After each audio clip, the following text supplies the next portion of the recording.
Hi, it's me again with Corel Draw Tips and Tricks, and somebody posted this logo on Facebook a couple of days ago, and she wanted more definition between the A and the mountains, if I remember right. And you can't do anything with this in Corel because it's just a bitmap. It's all grouped together. You can't ungroup it. There's nothing to work with. So you have to trace it. Anytime I trace something, I make a copy of it.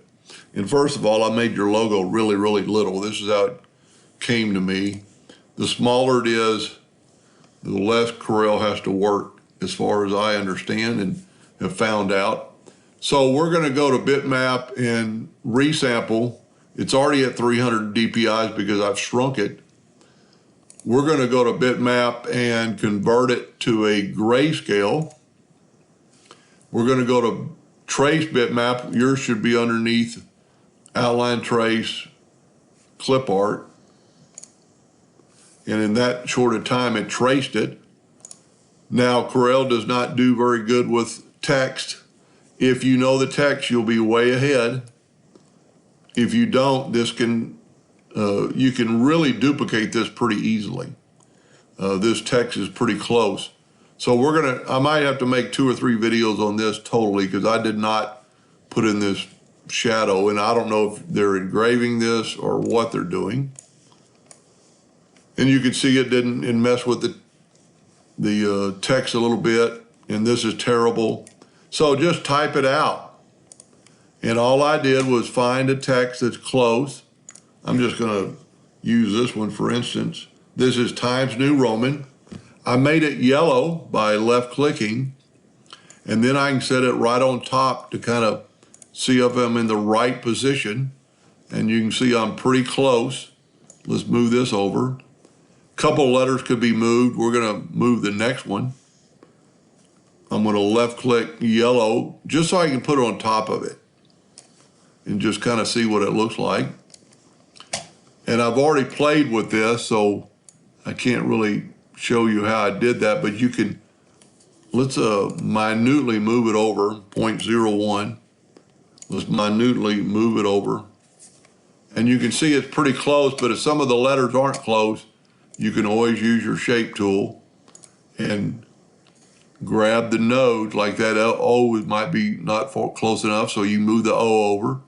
All the other letters look good. And what is kind of neat with this, what I should have done, I should have really put it on top of this logo and this one. And I missed the R.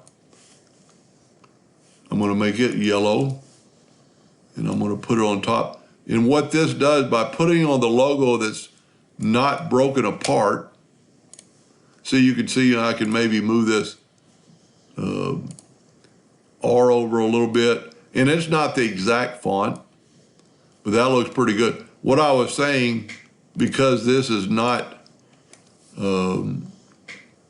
apart, I can move that out of the way, and there's my text in the right position. I didn't get the registration mark. Where did I get the registration mark? Let's go ahead and go over that. Go to Windows and Dockers and go to GIFs. I can't really remember what it was in below 19. It's not symbols, but anyway, just hit Control F11, it should come up. And then I hit Times New Roman, and I just found that R, registered trademark, and I'll just take it and move it into my picture. And then you can resize it. They recently changed the name of that. It used to be, I don't know what it was. I can't remember. So now we've got, let's make our, actually, I hit the, there we go. So now one thing I should suggest would be to put this back on top of there, right where it goes, and then use your nudge distance. Let's nudge this down a little bit while it's there. That's close enough for the video. Now let's change our nudge distance to 2 inches. And we can nudge this up, and we're not going to mess it up from then on out. Now we got the mountains, and I should have nudged this out of the way, but let's just say it goes right there. And you could bring your other graphic in to find out exactly where it goes. That's probably about where it goes right now. Now, what we can do is go up to Object and Group and ungroup it. It's already grouped or ungrouped. Let's take our letters and let's move them out of the way. Now, they look pretty good. They trace pretty good. There's a few hiccups, but you could see if you could find a font, or if you're making this for somebody and they really want it dead on, you could ask them what font they used, or whoever drew it could use. You could take away some of the nodes and make it a little straighter. Not knowing what the font is, that looks pretty good. So here's the mountains. And let's bring in a yellow background. I drew a rectangle. I'm going to right-click yellow, go up to Object, go to Order, back a page.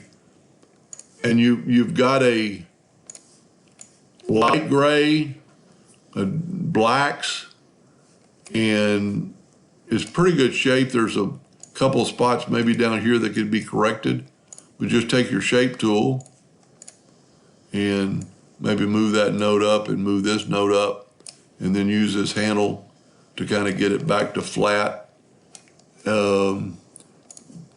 This would probably engrave just like it is, because it's actually broken into parts. And so then we could just nudge our letters back over, and there's your logo. Now, it's not defined around here as much, but I'm going to make a second video on how you can define that a little bit more. Make it a little better looking, and then maybe I'll even add the little bit of a gray shadow to one side.